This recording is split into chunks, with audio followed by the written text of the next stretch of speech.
आप सभी का स्वागत है स्टोरीज फॉर यू पर। आज हम आपके लिए लेकर आए हैं अकबर बीरबल के किस्सों में से एक किस्सा, ईश्वर अच्छा ही करता है। तो चलिए इसे सुनते हैं। बीरबल एक ईमानदार तथा धर्मप्रिय व्यक्ति था। वह प्रतिदिन ईश्वर की आराधना बिना भूले किया करता था। इससे उसे नैतिक व मानसिक बल प्राप्त होता था। वह अक्सर कहा करता था कि ईश्वर जो कुछ भी करता है मनुष्य के भले के लिए ही करता है। कभी कभी हमें ऐसा लगता है कि ईश्वर हम पर कृपा दृष्टि नहीं रखता, लेकिन ऐसा होता नहीं। कभी कभी तो उसके वरदान को भी लोग श्राप समझने की भूल कर बैठते हैं। वह हमको थोड़ी पीड़ा इसलिए देता है ताकि हम बड़ी पीड़ा से बच सकें। एक दरबारी को बीरबल की ऐसी बातें पसंद न आती थी। एक दिन वही दरबारी दरबार में बीरबल को संबोधित करता हुआ बोला, देखो, ईश्वर ने मेरे साथ क्या किया। कल शाम को जब मैं जानवरों के लिए चारा काट रहा था तो अचानक मेरी छोटी उंगली कट गई। क्या अब भी तुम यही कहोगे कि ईश्वर ने मेरे लिए यह अच्छा किया है? कुछ देर चुप रहने के बाद बीरबल बोला, मेरा अब भी यही विश्वास है, क्योंकि ईश्वर जो भी करता है मनुष्य के भले के लिए ही करता है।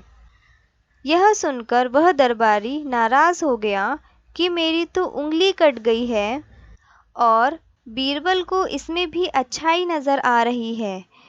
मेरी पीड़ा तो जैसे कुछ भी नहीं। कुछ अन्य दरबारियों ने भी उसके सुर में सुर मिलाया।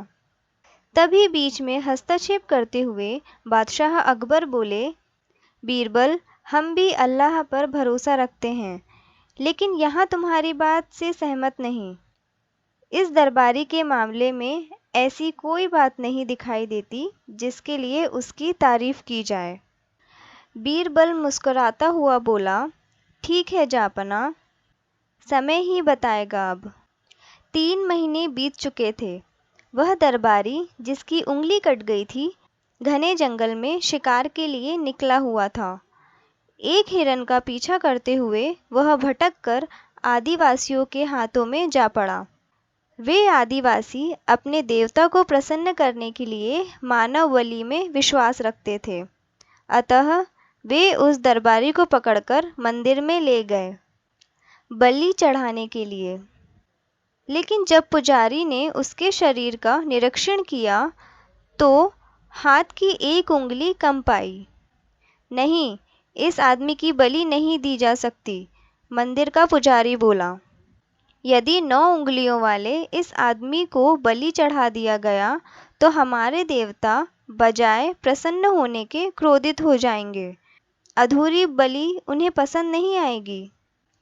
हमें महामारियों, बाढ़ या सूखे का प्रकोप झेलना पड़ सकता है, इसलिए इसे छोड़ देना ही ठीक होगा। और उस दरबारी को मुक्त कर दिया गया। अगले दिन वह दरबारी दरबार में बीरबल के पास आकर रोने लगा।